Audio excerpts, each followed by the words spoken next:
Hola, bon vespre a tothom. Moltes gràcies per venir en aquest vespre ventós a la Biennal de Pensament. Moltes gràcies a tothom de l'equip del CCCB per la seva professionalitat i la seva humanitat a l'hora de gestionar aquest acte i gràcies pel privilegi també de poder parlar amb una escriptora que admiro, and thank you, Zadie, for being here tonight. Thank you. Tots els humans naixem amb el dret al relat i, tanmateix, la història ens ha ensenyat que no tots els relats han tingut o tenen el mateix valor. El poder, la classe, el gènere i tot condicionant que tingui com a conseqüència la submissió del dèbil al fort condicionen la manera com exercim o ens és privat aquest dret inalienable. Vivim en un temps, a més, en què des de fa anys els grans agents del capitalisme s'han adonat que tenir el control sobre el relat, encara que sigui fals o capciós, és sovint la manera més fàcil d'exercir el control sobre les persones. Un temps, a més, en què internet i les xarxes socials han esdevingut un mitjà perfecte per propagar aquesta mena de relats. El mitjà determina a què atorguem poder i a què no, què convertim en dogma i què menyspreem. En una època en què estem més informats que mai, també és quan som més vulnerables davant d'aquesta informació. Aquest vespre, a propòsit de la publicació de La impostura, que publica Salamandra en castellà amb traducció d'Eugènia Vázquez i que veurà la llum en català el 2025 en la veu de Marta Pera i inaugurarà el catàleg de l'editorial Zande, tinc el privilegi de parlar sobre la mentida, la impostura i, espero, sobre unes quantes coses més amb algú a qui, si sou aquí, ja ho sabeu, no li cal gaire presentació. Zadie Smith, una de les veus més emblemàtiques i estimades de la literatura britànica, de qui, si només em pogués dir una cosa, en destacaria la mirada sobre el món i la capacitat de traslladar tota la seva curiositat a la ficció, que ha escrit els seus llibres com una temptativa de resposta a unes preguntes concretes sobre el poder, la classe, la desigualtat, l'ambició i la hipocresia, entre d'altres, tots aquests temes que travessen la seva obra. Em podria destacar moltes més coses que mirarem d'anar desgranant durant aquesta conversa, però sempre he pensat que els escriptors que m'agraden, que les persones que m'agraden, comparteixen aquesta qualitat. Davant les preguntes, escriuen per mirar de respondre's a ells mateixos i ajudar els seus lectors a fer-se aquestes mateixes preguntes o a generar-ne de noves. Em fa l'efecte que tant a les seves novel·les com a la seva obra de no ficció i fins i tot molt abans de publicar Dents blanques, la seva primera novel·la, Zadie Smith no ha fet altra cosa i per això avui us diria que no només som davant d'una de les nostres escriptores preferides, sinó sobretot davant d'algú que ha mirat el món de manera crítica, però també tendra i amb un gran sentit de l'humor i ha tingut la generositat de fer literatura de les seves preguntes. Thank you again for being here, Zadie. Thank you for saying that. I would like to emphasize this last phrase because Eliza, one of the main characters of your novel, the spark that lights her desire to write something is her obsession about Bogle. And I have always thought that novels also start with this kind of sparks, with a question, with an obsession. And it's not really about writing, about the argument, about the plot, but when you write, you want to answer yourself a question and give the opportunity to others to answer this question as well, or to understand what is happening, or even to generate new questions about a subject. No? I think for me, part of it is the experience of growing up as a question, which is a strange experience. And I think from the beginning of writing, all I ever wanted to do was demonstrate that even if you consider someone a question within your society or within your life, people themselves are not a question to themselves. I don't walk around thinking, what kind of multicultural experiment am I? I walk around thinking, I am Zadie, I am me. So a lot of the writing has just been trying to express that absolute alterity in everybody's existence. There's a moment in the book which I really like, where Eliza is suddenly talking to two young black people, a Jamaican and an American singer who's come over with the Fisk Choir. It was a gospel choir in the 19th century, traveled throughout Europe, was a big success. And suddenly, just for a moment, she feels like she's the odd one out, or she's the other, or she's odd in some way. And I think that's a healthy feeling that people can have sometimes. And it was enjoyable writing that moment, just the idea of suddenly Eliza being the question. I wanted her to know what it feels like. It's not all bad. Like, in some ways, particularly as a kid, I quite enjoyed being the projection of many people's false ideas, obsessions, concerns. It's very revealing about people. But I guess the point of my fiction is to make the argument that that's their problem. It's not my problem. I was always very clear about who I am. But the projections of other people are, they're ludicrous. They can be oppressive. They can be depressing, and they can also be, kind of funny. The frauds. Yeah. It has been like labeled as historical fiction. I always like to say that historical fiction, the way we understand it, it cannot be applied to every novel set in the past. And I feel that The Fraud is not exactly historical fiction as we tend to think about historical fiction, which is a novel, but is a novel set in the past, which answers questions that are absolutely contemporary. I wanted to ask you, what did you find in the real story of the Thich von Clement trial that connects with our times? Which was the spark for you? I think the main thing, I lived in America for 15 years, and over time, I began to think there's something odd here. I mean, that's obvious. But one of the things that struck me, it was this feeling that everybody, it's not just America, it's probably global in the West, but that everybody was lying to each other all the time, and also to themselves. And I was trying to think about what that reminded me of, what period in history that reminded me of, where the gap between what people actually felt and what they said was so large. And I thought the Victorians, that's where the gap was that large. So the connection was in my mind from early on. Like, I've been thinking about this book for about 12 years. And then the other connection, which became increasingly obvious, like I was in America when Thomas Piketty published his book Capital, about the gap, the inequality gap in terms of bosses and workers in Europe and America now. And he made the point, which I found so interesting, that the gap has never been larger apart from in the 19th century. So you're dealing with another moment of oligarchs, of billionaires, of power, unregulated business.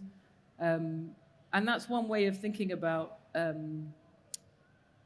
slavery in the Caribbean. It's many things, but it's also completely unregulated labor.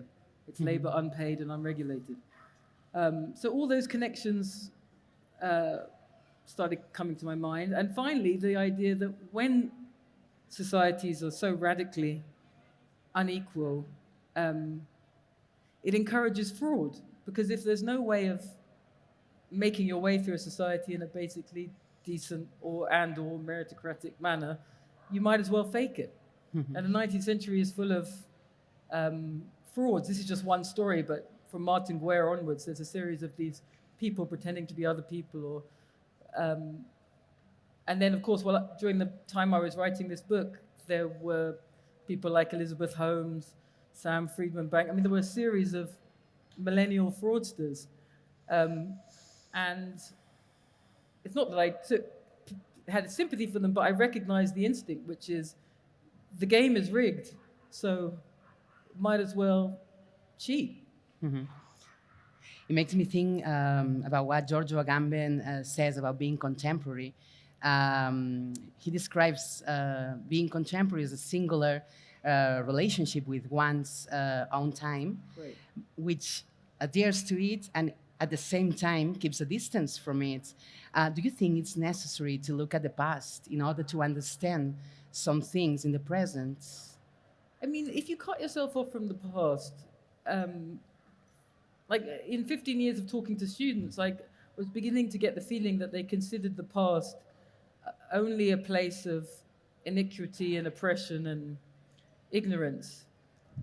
But of course, that idea, it's basically a neoliberal idea that everything just gets better and better and better over time, and that's how history works.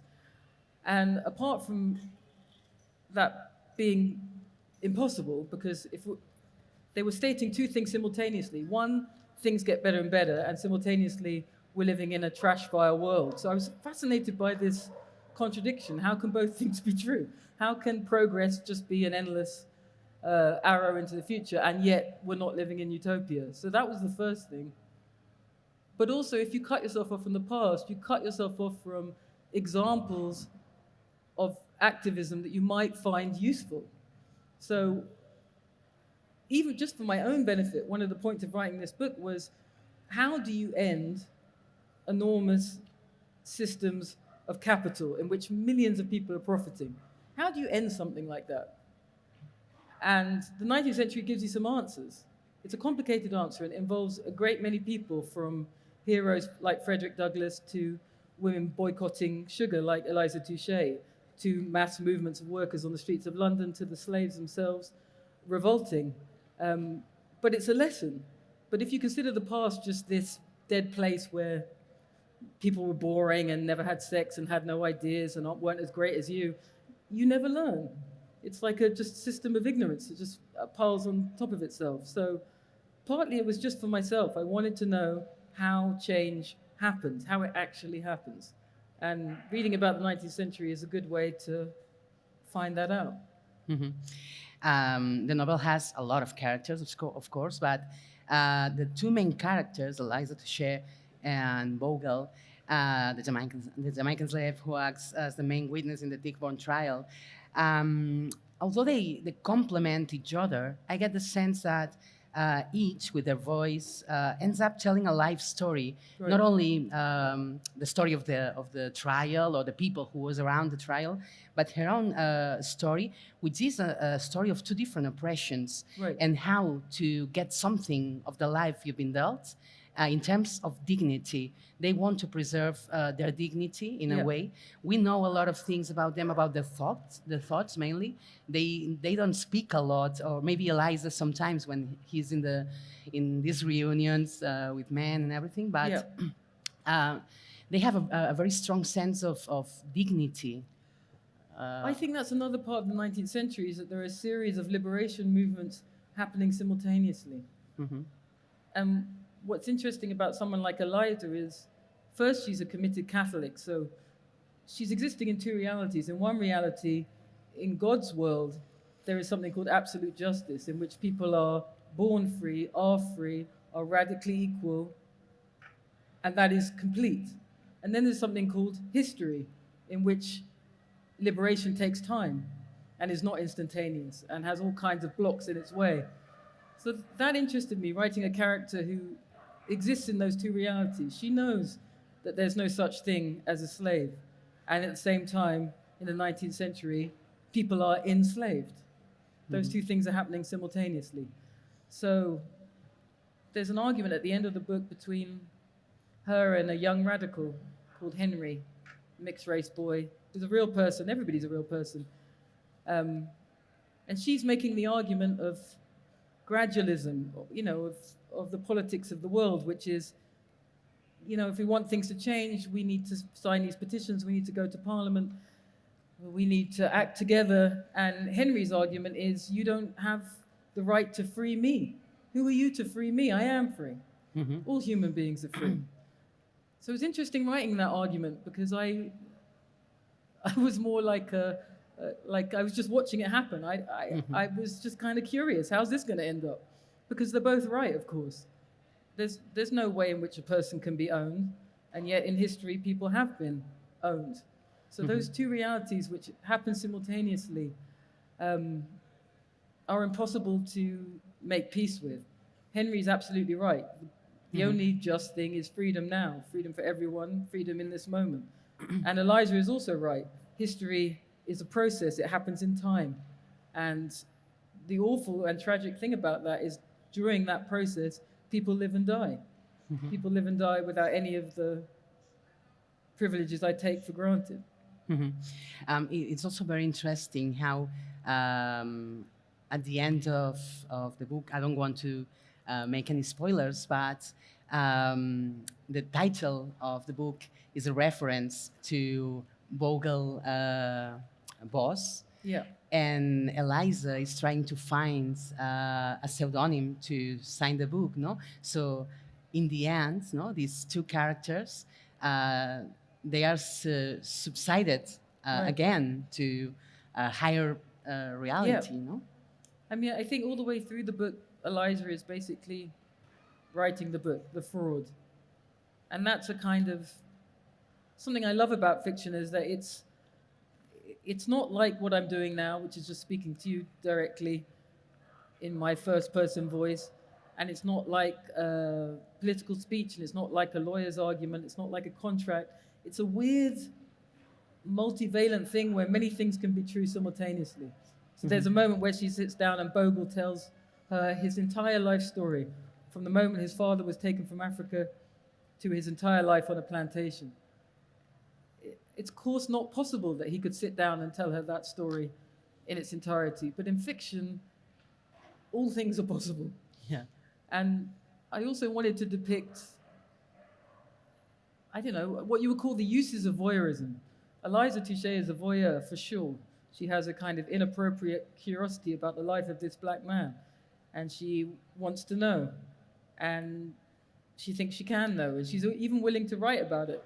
And for me, the book is a celebration of that kind of voyeurism, because I do believe interest in people's lives is the beginning of a political action, but there's also a limit to it. And I guess what I found funny in the book is that Eliza so wants Bogle to love her. she wants to be friends. Yeah. And Bogle doesn't want to be friends. He just wants freedom. So it's an interesting example of solidarity. Like Eliza thinks in order to be in solidarity with someone, you have to love them and know them entirely and write an entire novel about their lives and all the rest of it. But in fact, it takes much less than that. You just need to support the cause, maybe march in the street, maybe sign a petition. No one needs to love each other. Love is nice, it's great when it happens, but it's not a necessity of political action. So I think that's something Eliza learns over time. I must admit that when I started reading The Fraud, I thought that the fraud itself would only be the claimant. Right. But when I kept reading, I was like, no, everyone here is a walking contradiction in his Right. own way. And I love the way you celebrate contradiction in your book as a part, an inner part of human condition. No, because every character, I mean, they're not bad people. Eliza is a good person. William is a good person. Everyone's fine, with some exceptions. But they have a lot of contradictions with the things they are defending, or the things they believe in, and the way they act, or they come where they come from. There's a phrase in English, which I don't know if you have in Spanish, which is, don't let the perfect be the enemy of the good. To me, that's a very important principle, personally, philosophically, politically. It's wonderful that there are people close to perfection, that there are saints and heroes. But history can't just be left to saints and heroes. And you have to leave open the possibility of participation of all kinds of assholes who can also help. And the analogy in my mind was the climate crisis. It might not seem like an analogy, but I thought, here's another global system of capital in which millions and millions of people profit, and which most of us at this point are aware of, just as in 1830, most people in England were by then aware of what was going on in Jamaica. So the choices before us are, there's perfect action. Like I always, since I've been on book tour these past few weeks, I always like to mention that my colleague and friend Sally Rooney is not on book tour because she doesn't fly, because she doesn't believe in flying because of the climate. Now there's an example of a genuine sacrifice. So there are people like Sally Rooney, and then there are people like us, I presume, who went on holiday this year somewhere, got on a plane. Then there are kids who lie in front of planes and refuse to let them fly, or throw paint at paintings, or sacrifice their own careers or university careers to do these kind of things. And then there's all of us who could do something like, not buy a plastic bottle. So there are these incredible degrees of action. But I feel like if you say to people, either do the perfect action or do nothing, all that you breed is nihilism and despair. Whereas if you say to somebody, how about not buying that plastic bottle today or ever again, you give them a possibility of action. Mm-hmm. So that's what it's about. It's not about not understanding the difference between Sally not coming here and me coming here. There is certainly an ethical difference. But the point is, you have to give people space in which to act to their capacities. Mm-hmm. And people at different points in their life have different capacities. A young person without children has got time and space to go and throw paint at the Mona Lisa, and God bless those people.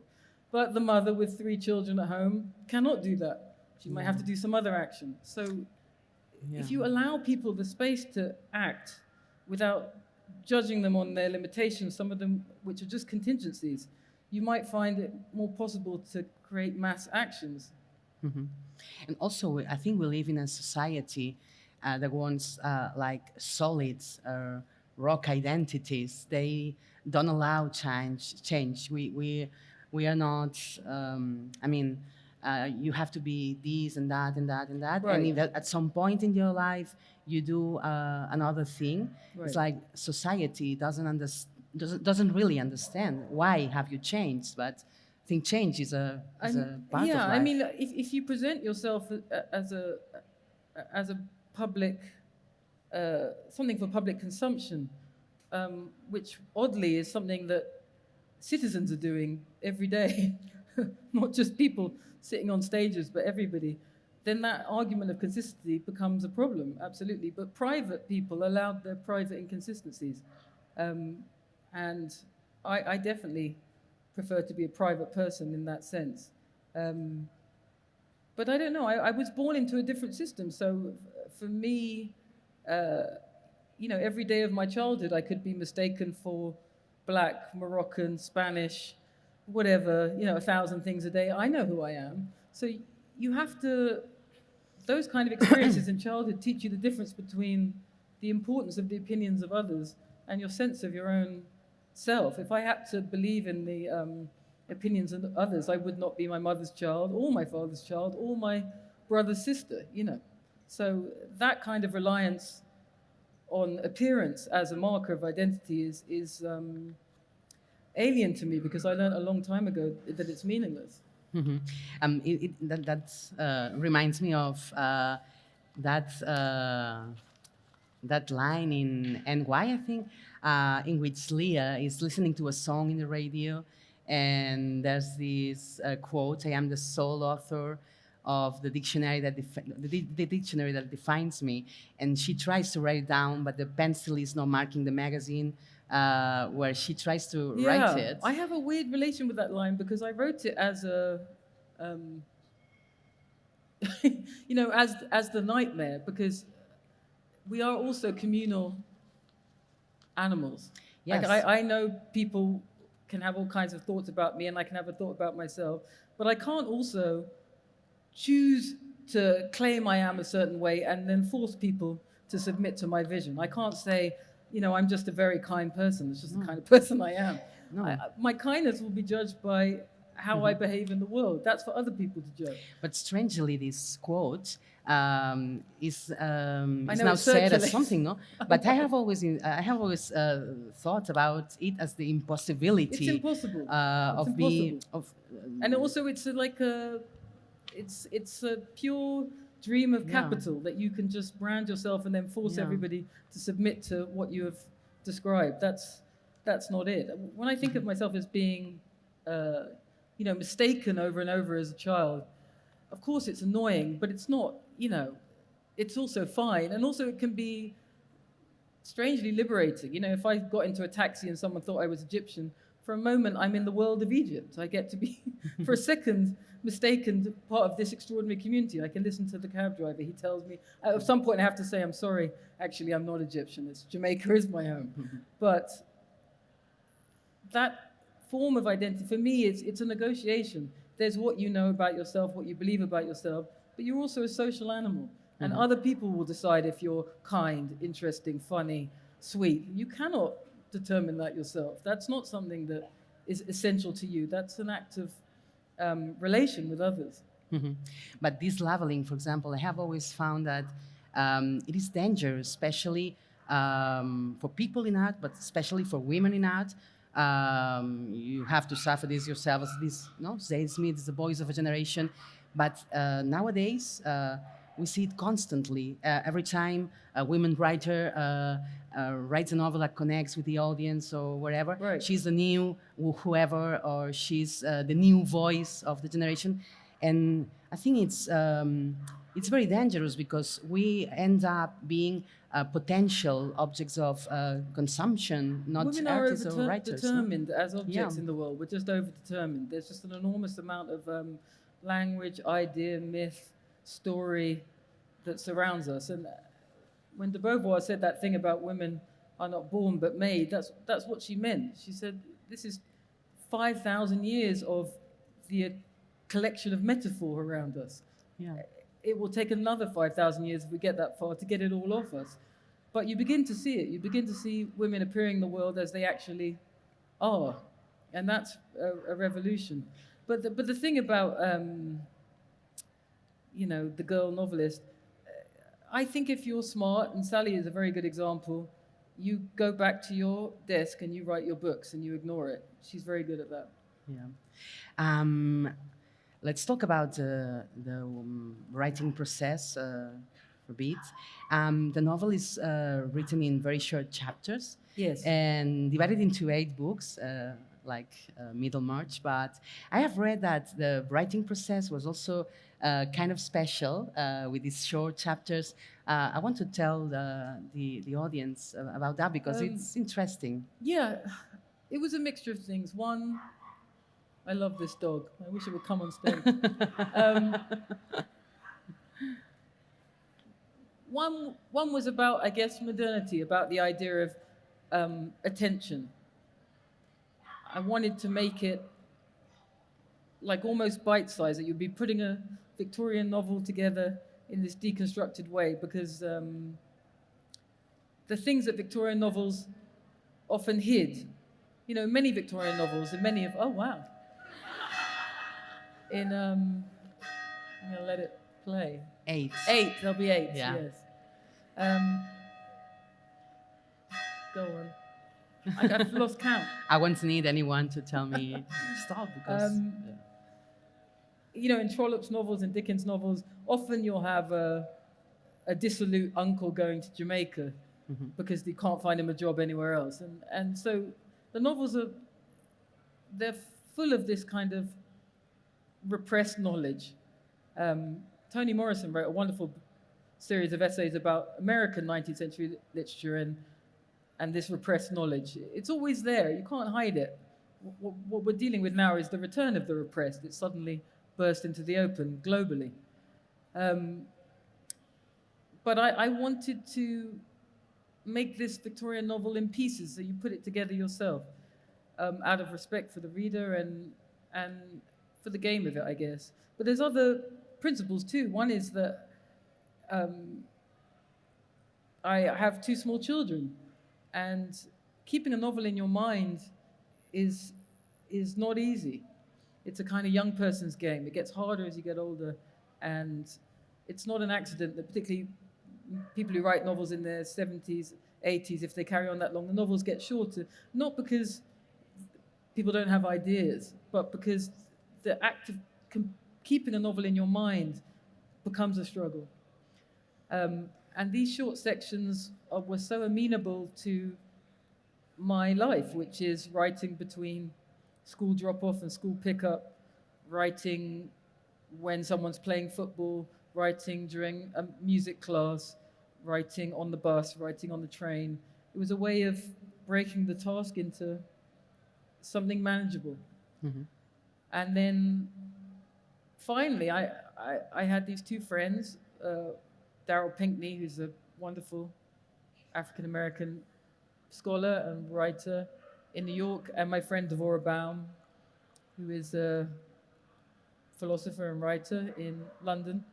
And they were both interested in the project, and I had made a deal with them that I would write it in serial, just like the Victorians. So I would just write it from the beginning to the end, sending them sections every 2 weeks and just plowing forward. In a very Victorian way. Yeah, as well. because I wanted to see if I could do it, because that's how all novels were written until really very recently in the history of the novel. And not only that, both Dickens and William Ainsworth, who's a character in the novel, more than once wrote 2 novels simultaneously. That means writing 2 chapters of 2 different novels once every 2 weeks and sending them to 2 different journals. And in the end, you have 2 novels in 1 year. This is writing. I mean, that is absolutely extraordinary. And we're capable of it. We're actually capable of this kind of thing. We haven't lost the capability to do this stuff. So I just tried to do it that way, like knowing that they were waiting for it every 2 weeks, it would go straight to their inbox, and the novel was constructed that way. Yeah. Mm-hmm. I don't know if it happened to you as a writer, but it happened to me as a reader, that the chapters where Eliza was the focus of the plot, and the ones in which Bogle was the focus, they have very different tones. Yeah, I could feel that I was sadder when I was reading Bogle's story because of the tone, and then maybe because Eliza's life in society was filled with humor and these kind of situations, but the parts in which Bogle has the focus are very. They're in a different situation. Eliza is oppressed, you would say, but she's also an observer of life. Bogle's in a different category. Simone Weil describes he is the afflicted. To be afflicted is a completely different thing. Yeah. It's not a microaggression. It's not an oppression. To be afflicted is to be someone to whom anything can be done. That's a very different situation. And did you work on the tone on purpose, or did it? I just knew that he's from reading. Naturally. There's not many first-person accounts of the enslaved from the Caribbean, but there are a few, and what there are I read. And what you notice about them is that they're not written the way I think you would expect or would want them to be written. They're not these kind of furious descriptions of horror, because when you're that afflicted, you don't have a position outside of it. Mm-hmm. There's no shock or horror at their circumstance. It's just a description. It's straight. Mm-hmm. Sometimes acts of particular cruelty are noted, but I wanted to write in that way what it's actually like to become habituated to a level of affliction. Mm-hmm. When you're afflicted, you're not in a constant state of shock every moment of the day that you're afflicted. If you read Primo Levi, if you read Solzhenitsyn, you'll see it again. When people are genuinely afflicted, when they're in concentration camps, when they're in plantations, when they're in lagers, they don't speak the way the person who's been slightly offended by someone being slightly racist to them in the street. They don't speak that way. Mm-hmm. There's no heavy rhetoric. There's no great speeches. It's a different state of mind. Mm-hmm. It's hard to understand if you've never been afflicted, but I wanted to write from that point of view. There's no need for exclamation marks or, I don't know, whatever else people do when they write these narratives, mm-hmm. or poetry or fancy rhetoric or italics. Mm-hmm. People are enslaved. Yeah. All you have to do is write the facts. Yeah. That's something that you point out in the novel, in a chapter where Eliza is reading William's novel about slavery, about Jamaica, and it's cheesy. There's a Yeah. landscape, and it made me think about how narratives of slavery or colonies have got to us because they're not written by the people really living that, but Yeah. it's a kind of romanticized thing. It's romanticized. There's no narrative and in affliction. It just is this pain. And again, Primo Levi was one of the inspirations. Reading him, his tone. You know, when he was writing, I think people expected this poetic cry from the concentration camps. He did not write in that way. He wanted to write the facts because the facts were sufficient. And I agree. I have always thought, maybe I'm wrong, but I have always thought that the liar is often someone who feels a strange kind of confidence, a sort of disdain for the intelligence of others, which makes them believe that their lie, their imposture, will be successful. But in our times, falsehoods gain more traction than we might imagine. We see constantly in politics with the rise of racism, the far right, and talk shows, and among self-help gurus or influencers, no? And I think that this disdain for intelligence is kind of expanding when it comes to these narratives, no, or these frauds. We are surrounded by frauds who speak loud, no? Yeah, but I understand it. If I was 20 looking at the absolute despoilation of the earth, the absolute inequality of economic relations, I would then assume that everything leading up to this point was a crime. That makes complete sense to me. But I guess the exercise is, like, even now, when I was coming on the plane to Barcelona, there was some kids behind me talking about university. They were American and British, but all South Asian by ancestry.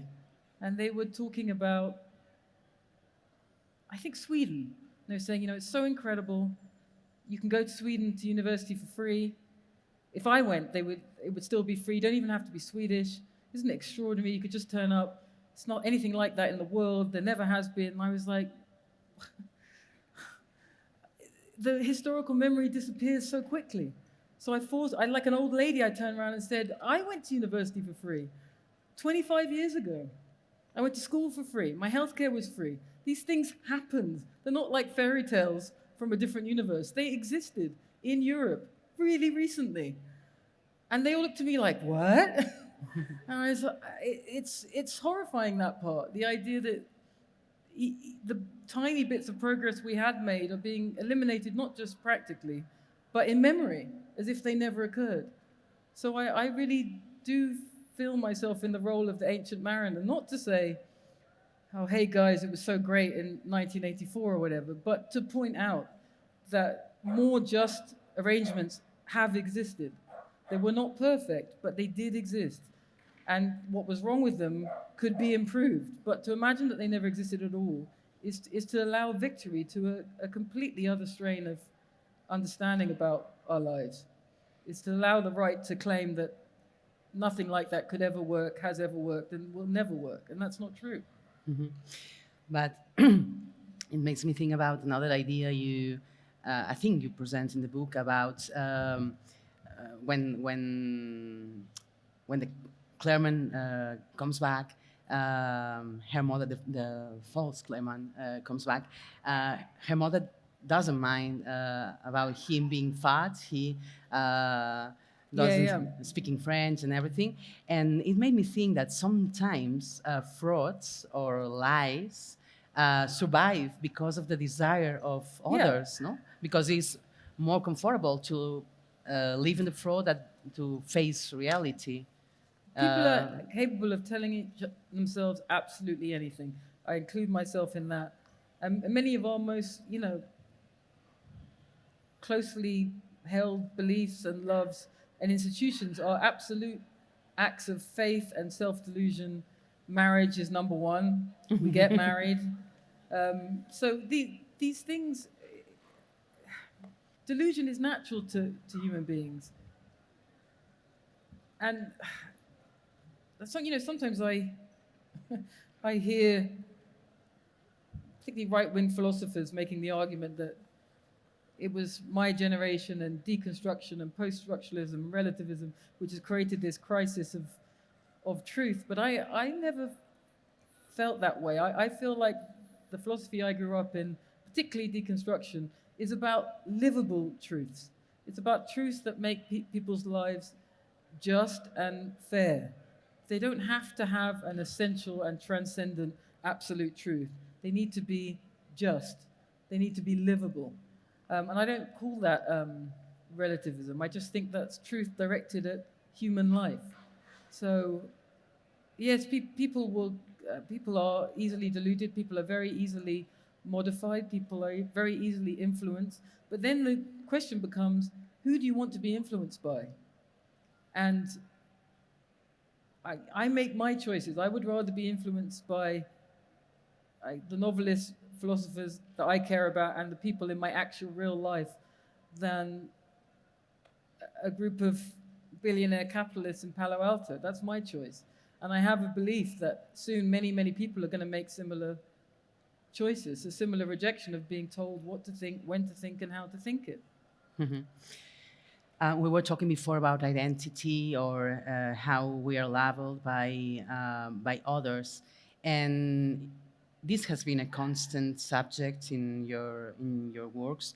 But in the fraud, it is presented, I think, in a very strong way, framed within the moral of the Victorian society, and also operating at different levels of hierarchy, which interests me a lot because Eliza, at some point, disdains Sarah because she's not as clever as she is, but and at the same time, William disdains Eliza.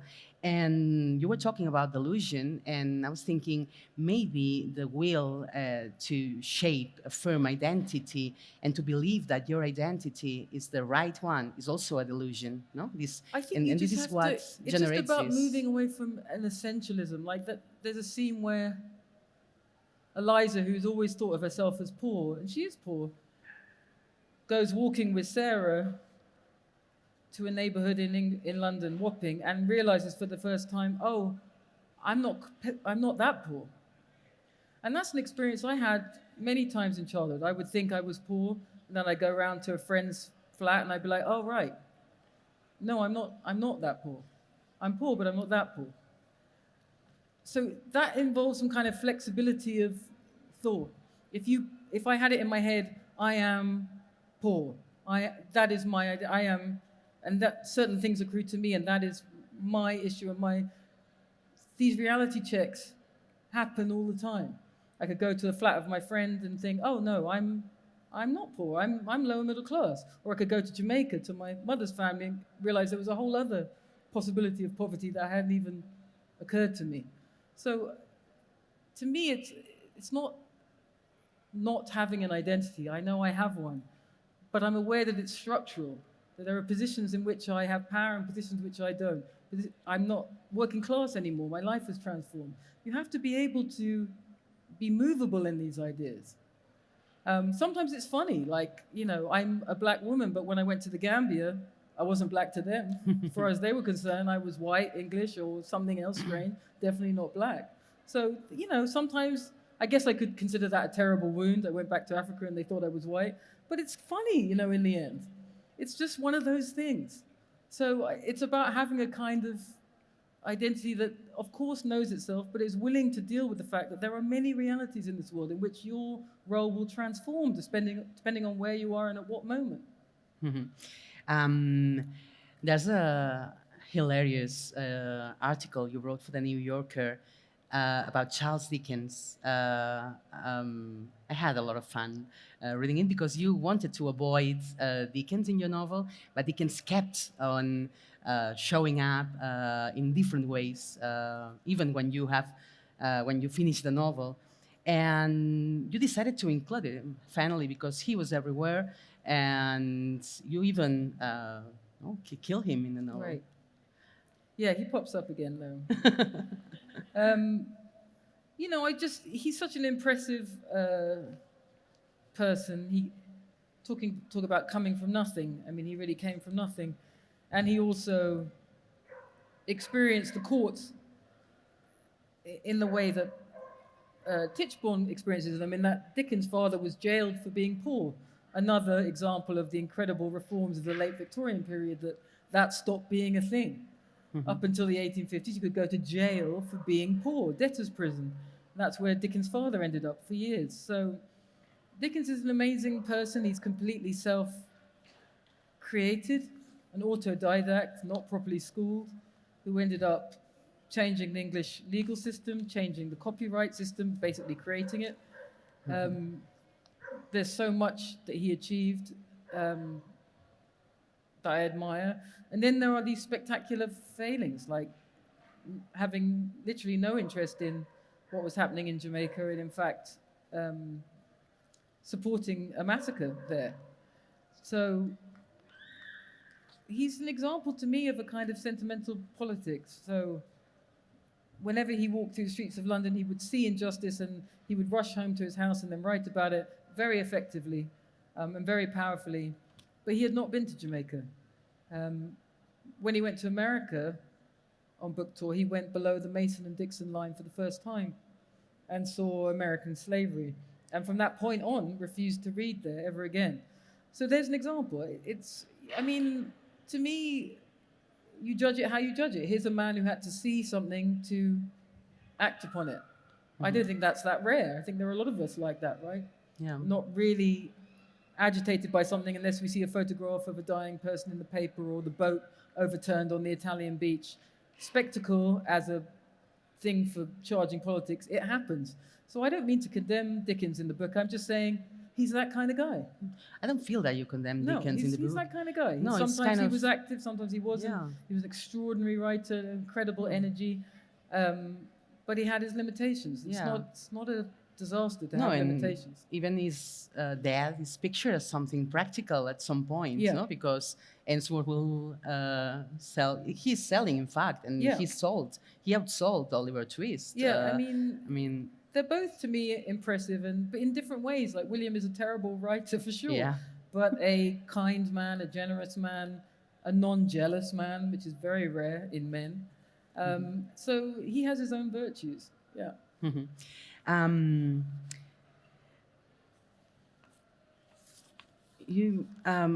There's another subject that I find it very interesting. When you depict Eliza's lifetime, and you bring to light the issue of, or Eliza brings to light the issue of female aging, and it is something that you've written about in your previous work, and there was something about it in Swing Times, but especially in Beauty. There's a moment in which Sora says, she thinks I'm no longer decorative. And I feel that very often, we were talking about levels before, the ultimate leveling for a woman, as Eliza puts it, is total exclusion. She was half excluded for some reasons before, but when she ages, when the change comes, he's totally excluded. I mean, it's hard. Like, it's not easy. It's horrible losing beauty. It's horrible losing youth. I don't think it's only horrible. I'm trying to think about it myself, write through it myself. I can't help but notice everywhere I go, groups of women in their 70s laughing their heads off together. And you always think, what are you so happy about? And I want to find out. It looks like there's something fun on the other side.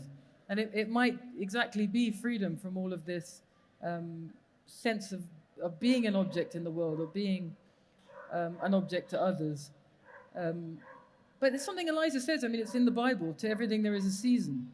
Like, I really appreciate walking down the street and seeing beautiful young people decorating the world. Like it's a pleasure to see that. It's a pleasure. I'm glad that they're there. I like seeing them. It makes my day better. Once we were all one of them, and then we won't be, and we'll have to find some other way of moving through the world. It's not easy, but I don't think it has to be the tragedy that it's depicted as, or I don't know. I mean, there's no choice anyway. We have to finish. Yes. Now it has. At the end of the preface of Intimations, you say something very beautiful and very interesting that connects both to the fraud and to current populism and struggles. Millions of more or less amorphous selves will not necessarily find themselves solidifying into protesters, activists, marchers, voters, vibrant impeachers, lobbyists, soldiers, champions, defenders, historians, etc. You can fight fire with air, but equally you can fight for a freedom you've forgotten how to identify. My last question would be the failure to recognize this freedom combined with the extreme individualism of our times makes us truly unaware of what is happening in the world. No? 7,000 people are killed every year in Nigeria. There were Sudan. in Sudan, yesterday in Lebanon. Gaza, people were being burned alive in tents. The population has no Yeah. access to water, food, or electricity, and everything under the fallacy, once again, a fraud of protection or revenge, but in reality is a revenge against 1.5 million people trapped in a small strip of land about a quarter the size of London. And sometimes I feel that seeing it live or trying to identify what is freedom for every one of us can't we can't reconcile our No. daily life with the suffering of others. But this is a central question which I really don't know the answer to. Like, when I was growing up, I thought the purpose of political action is to create settlements in which people have the time and space to live their intimate lives. That's the point. That you create structures that are just enough that people can fall in love, that people can have their children, that they can go to clubs and dance all night, that politics can be left aside because a settlement has been made which is decent enough to live in. That was, I think, the belief of my generation, that such a settlement was possible and would last. But the alternate argument is, the moment you step away from the barricades, horror. So then it's a different vision of human life, that there is no pause from the barricades, that there is never a just settlement, and you have to be at the barricades all the time, and that there is no time for intimate life, no time for personal existence. I don't know the answer to that. Obviously, I have always hoped that it's possible to make political structures that last. A very small and stupid example, but struck me recently when I was walking through London as I passed what we call a Peabody estate, which were, again, creation of the Victorians. It's a beautiful 19th century apartment block, and it has balconies on each end, and a little sign which says, this is for the workers of Soho. It was built for them. It was absolute reduced rent, and there's a little balcony so they can have their gardens. And this building, almost 200 years later, still stands, still creates apartments for working people. They still have gardens. The flowers are still in their boxes. And to me, this is the ideal, that you have societies that think far enough ahead that they can create structures that last as long as possible. For that, you need law. These things have to be written into law. Every park in England is the same.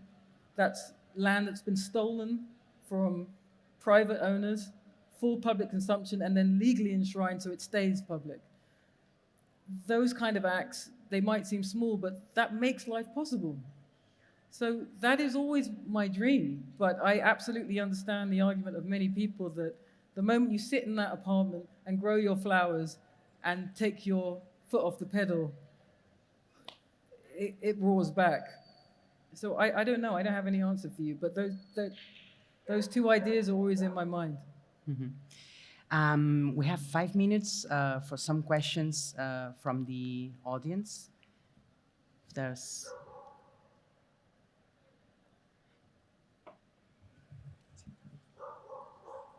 Hello. Hey. Hi. Big fan. I'm interested in what you said about taking your foot off the pedal, because something that struck me in, oh my goodness, your book of essays, But Not Feel Free. My goodness. Intimations? Intimations. Right. Oh gosh. Your time spent in the US and how sort of disillusionment with how the US handled COVID, how Black Lives Matter was fighting and was being sort of pushed back. You reached a point at the end of that essay where you talked about that maybe this was a turning point for you where you couldn't look back anymore, where this would be a moment where, despite your, in the past, maybe being more timid, this would not be a point where you could keep quiet as a writer anymore. I'm butchering your argument, but I'm wondering, we're a few years from that, and I know a lot of the world has forgotten what life was like in COVID, because in ways things get worse. I'm wondering, just where have you gone from there in your thought? Maybe not in your actions, but where do you think? Where do you stand on that? You know, for me, moving back to England was moving back to a country which, at least at the local level where I live, still retains the idea of solidarity between peoples. What I felt in America, there's some brilliant pieces being written about this at the moment, actually, and a whole book about it by Matthew Desmond, that the deliberate fracturing of the black and white working class in America is deliberate. And the only people it benefits are the ruling class. And I did not grow up like that. I grew up in a working class community in which South Asians, blacks, the Irish, Jews work together for working class causes. And I don't know how that's possible in America. I don't know how to, I didn't see evidence of it. I didn't know how to, it seemed to be a society so fractured that possibility wasn't there. Whereas in the neighborhood I live in, that is still a possibility. So I returned to somewhere with the politics that I understand and that I cherish. So I send all my support and hope for my American brothers and sisters, but I don't know how to function in that society in which solidarity isn't even a concept. There's only individualism and there's only capital. Thank you. No sé si tenim temps per alguna pregunta més. Una més? Sí. Qui serà l'afortunat? L'afortunada?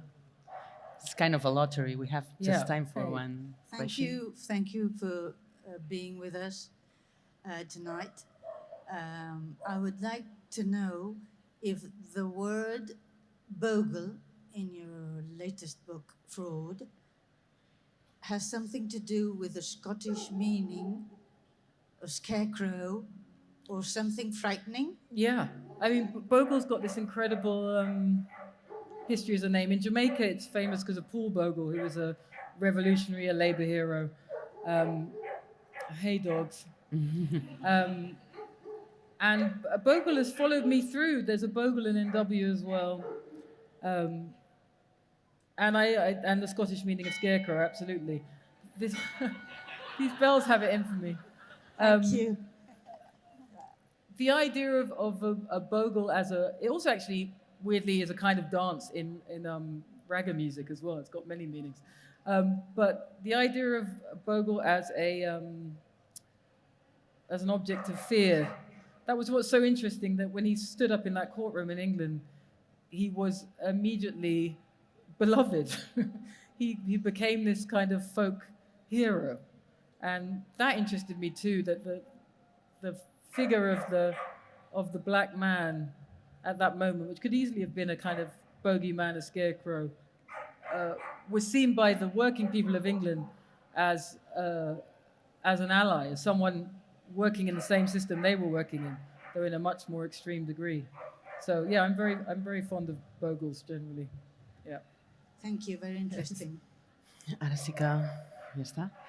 Doncs bé, fins aquí. Moltíssimes gràcies per haver vingut. Moltíssimes gràcies de nou a tothom del CCCB. Thank you, Zadie Smith. Thank you. I ara, aquí al costat, la Zadie, per qui ho vulgui, signarà els seus llibres, que acabeu de passar un bon dia. Moltes gràcies. Thank you.